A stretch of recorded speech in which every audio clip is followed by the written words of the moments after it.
Happy 4K Blues to everybody. Welcome to my review for the Ring Collection, coming to you from Shout Studios / Scream Factory. Same company, but brand. Coming to you on March 12th, which is next week, depending on when you're watching the video. It might be out already, but that's where it is. You can pre-order it or order it using the link in the description of the video. Thanks in advance if you do. Who's a big fan of the Ring movies? Excited for this to come out. We'll go over this box set. Let's take a look at the packaging first. This is comes from Paramount. Was the one who had it. DreamWorks put these out.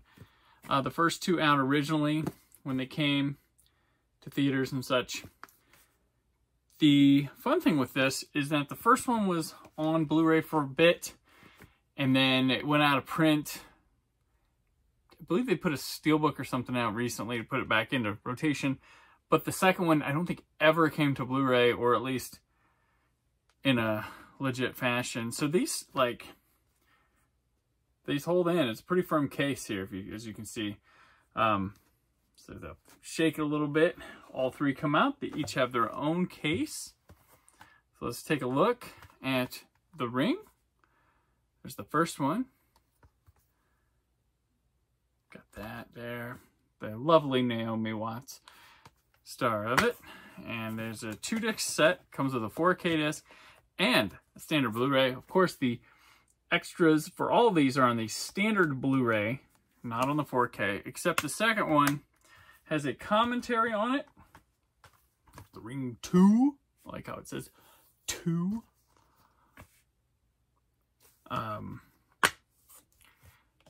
That is on the 4K disc as well. So that's your look at the Ring 2. And now Rings, everybody's favorite recent one. By favorite, I'm using irony here because I don't know if anyone's favorite film of these movies is that one. This was previously available on Blu-ray. So one of the fun things, one of the smartest things I think I've seen is when Rings came to standard Blu-ray when it came out, the digital copy came with the first 2 movies. So you get all 3 movies. That's Madeline. So you could have all 3 Rings, because the first 2 at the time were out of print. And so it was a nice gesture and a way to get you to kind of like, man, we'll get this movie that, well, we'll get to it in a bit.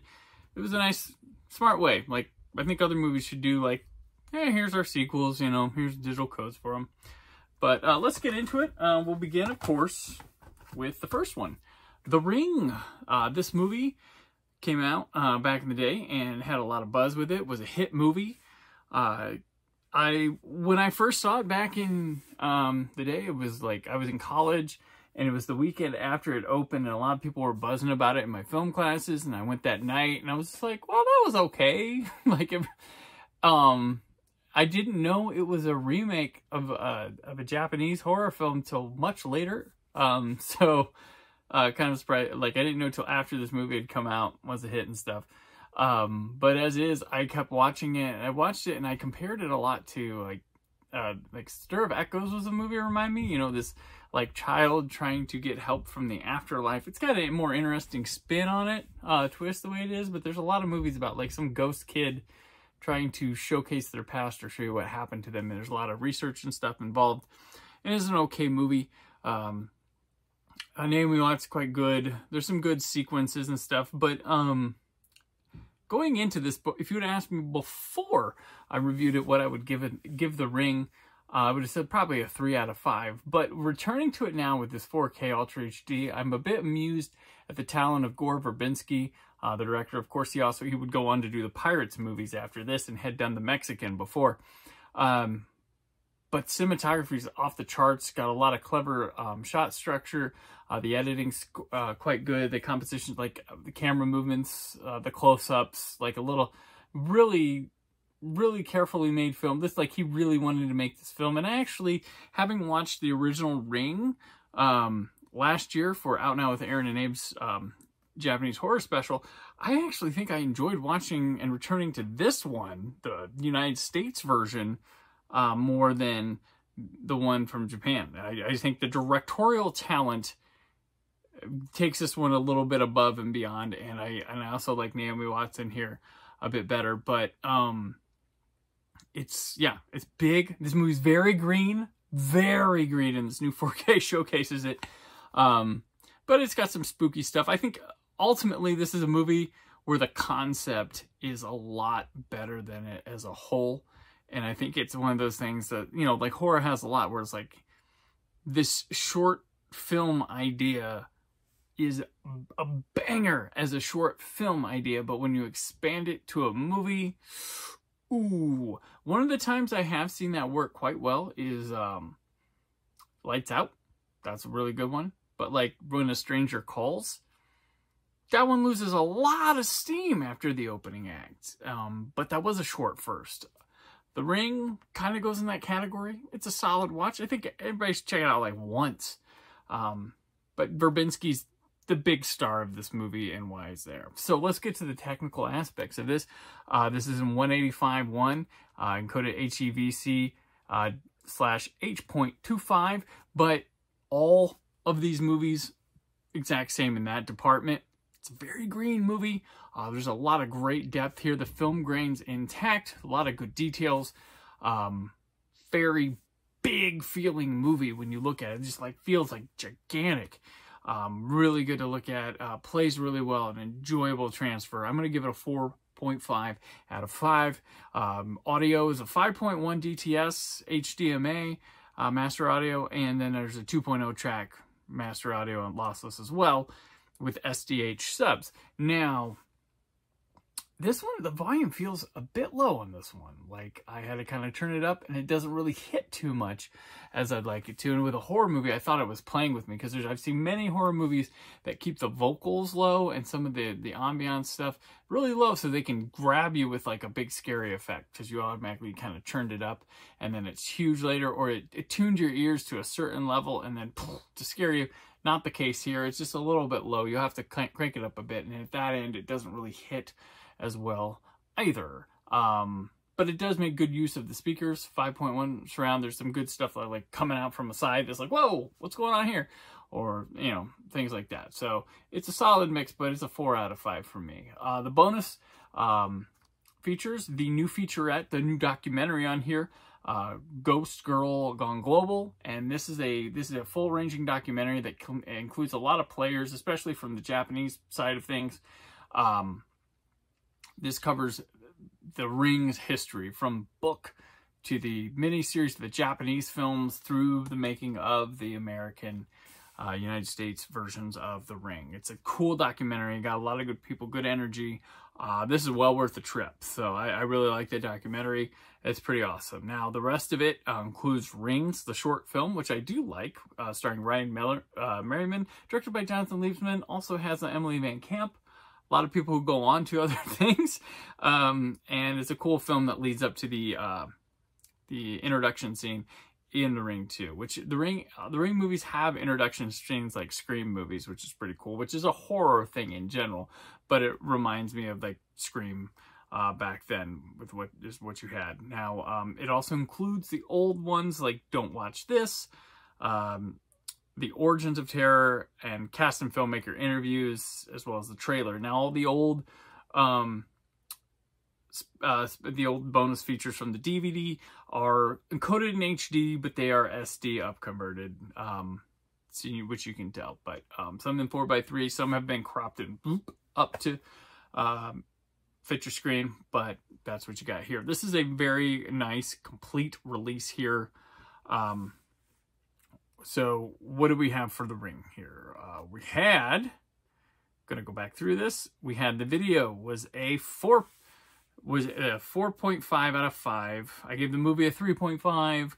Audio 4. Bonus, I'm gonna give a 4. And then overall, The Ring a 4 as a standalone piece. You cannot buy it standalone, but if it were, that's what I would give it, a 4. So now, that is The Ring.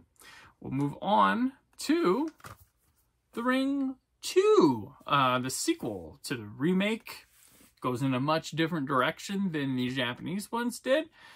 this film is not good. They do give it to the director of the original 2 Japanese Ring movies and the original Dark Water. That's just a neat touch to bring and be a piece of this, but unfortunately he doesn't have the chops that Verbinski did. Verbinski's film is a grand looking, big, epic blockbuster feel, and then this one feels like, I mean, looks and plays like your generic Dimension Films horror movie from the 90s. Like, this is what it kind of looks like. The way the aesthetic feels, the camera, some of the camera and the movements and the zooms and stuff just kind of doesn't work and doesn't feel, it feels visually, very visually detached from the original. Granted, they do move locations from the first one to the second one. So, you know, you could say, well, that one was Seattle and this is, I believe it's San Francisco in the second one, but it doesn't work out. The story is barely there, a bit forced, trying to keep things together. Nothing's really as good. There's no really standout. There's a ridiculous sequence with deer, CGI deer attacking a car. It's a bit much, but everything here is just not on a level with the first one at all. I do have a fun anecdote to this. So when I first moved to Los Angeles and I did DVD quality control, the first proofreading I ever did were the studio notes menus on The Ring 2, where a lot of bonus feature on DVDs, you'd go to a section and you'd read studio notes and anecdotes and like a little essay and stuff. I proofread those for The Ring 2, and I'll tell you this, so like discs, sometimes some studios would code their discs like a code name, and so you wouldn't, if you saw the disc, you wouldn't know what it was right away, so it would be appealing. The Ring 2's code was simply 2, TWO. It's kind of clever, but yeah. So this movie, yeah, I just cannot get into it. It has Simon Baker, who was you know, America knows him as the Mentalist, but he was a pretty solid guy there. Around this time he had he was the lead in Land of the Dead guy they were trying to bring to Australia. He has a small role in LA Confidential. That's where I first noticed him from. But yeah, he's here with Naomi Watts and a kid, and they're trying to do it all again, but to no avail. It's very not interesting. There's some clever stuff here that takes, later in the film, it starts picking it up talent-wise, visually and stuff like that, but it's too late, and none of it's really all too interesting. So The Ring 2, I give a 2 out of 5 score. Just, yeah, not good. Video-wise, this one, like I said, visually uninteresting, and it just doesn't look as good. It's got a crisp picture with some solid color and nice contrast in this one. A lot more colorful of a film on display here, just because it's kind of basic looking, with some solid depth and the, you know, confidence in camera movements going around. Details are pretty strong, but I give this a 4 out of 5. Audio, again, 5.1 and 2.0 tracks, both lossless with an SDH subtitle track, and they are equal to the first one. So everything I said about the first one goes true with this second one mix. There's good intensity with the deer scene that I mentioned before, but it's still in that, I need to crank it up a little bit there. So I'm going to give this another one, a 4. The bonus content here, you are awarded either you can watch the theatrical cut or the unrated cut of the film, but that is only on the standard Blu-ray. The 4K is the theatrical cut from the original negative.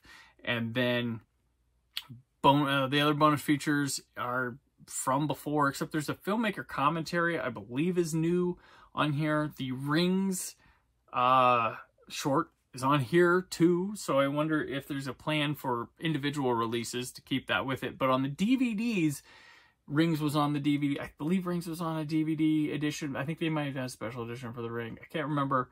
I think it appeared on both versions. So you've got deleted scenes. You got about 18 minutes of those, but then you got Fear on Film, Faces of Fear, The Phenomenon, Samara, From Eye to Icon, The Power of Symbols, The Making of The Ring 2, and the theatrical trailer, which were all bonus features that are ported over from the DVD. Like when things are ported over, I don't feel like I need to go into detail about them because they've already been available in this case for almost 2 decades. So you can look those up easily if you don't know what they are. But if you're a fan of The Ring 2, or The Ring, you know what those old bonus features entail and how long they could be. But, so yeah, that's what's The Ring 2, which brings us finally to Rings, which I reviewed back, the standard Blu-ray back, my wife's Blue Days, but here we are again. This one's not a good film. It has a really cool opening sequence. I like that. Ring 2 did too. This one takes it to the plane. This one starts out with some solid ideas that don't get explored in the right way, and ultimately it kind of cultivates in remaking the original somehow again. Like, it just gets really uninteresting. Has two dull leads that aren't engaging at all. Johnny Galecki's here as like a cameo, and he's engaging. D'Onofrio shows up for a bit, but it just all doesn't work at all. It's sort of boring. It goes from something that seems like it has its own ideas, or is going to carve its own way of things, to being something that has no ideas or goes its own way. It's a very legacy sequel in a bad way, that it only knows what The Ring did and can't go any further, and just is stuck and just does the same things again, just less interesting. No talent on display. I'm just bored to tears with it, and it's just not very good. Not even embarrassing to be like that. And like I said, just, it could have been like Amy Teagarden's in this. I like her a lot. She's very underutilized, but she doesn't last much very long through this movie. But it has a good I'd say it has a pretty solid first act, acting debatable. In that first act, that has to carry the rest of the movie. But after that, just, no, sorry. And this one kind of feels like they're getting into like the straight-to-video Hellraiser sequel territory. Like, it kind of feels like an idea that could go there, or would it come from that wheelhouse? Oddly enough, it's yeah, definitely weird. I give this movie, and that's a low score, but a 1.5 out of 5, because it's just not there. It's not very good, guys. Video, I'm giving a 4 out of 5. I forgot to mention, though, let me go backtrack. The Ring 2 overall score was a 3 out of 5, which you would have saw on the slide anyway, but that's what I give it. Okay, so The Rings, let's go through that. 1.5 out of 5 for the film. The video is, once again, 185.1, same encoding. Solid. It's decent, but it's nothing special. It's like a solid digital-looking movie that didn't go overboard. It is not a pretty-looking movie. It just kind of gets the job done. So it's a 4 out of 5 for me. Audio, this one's got the best audio of them. It's got a 7.1 DTS HD master audio track and a 2.0 one to accompany it with an SDH subtitles track. But this one's loud, proud, and hits. Like, it is. I wish this was a better movie, because the audio tries to get you engaged. It's very, very good. So this one's getting a 4.5 out of 5 for me on the audio. Bonus features on this one, we have the same ones. Deleted scenes, which is about 20 minutes of such. A lot of deleted scenes on these Rings movies. Terror Comes Full Circle. Just these are all like kind of generic promo things that they've put together for these. Resurrecting the Dead, bringing Samara back.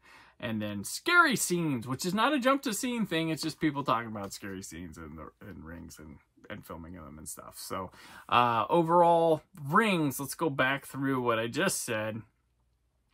We've got the movie with a 1.5 out of 5, video 4 out of 5, audio 4.5 out of 5. Bonus, I'm giving 2 out of 5.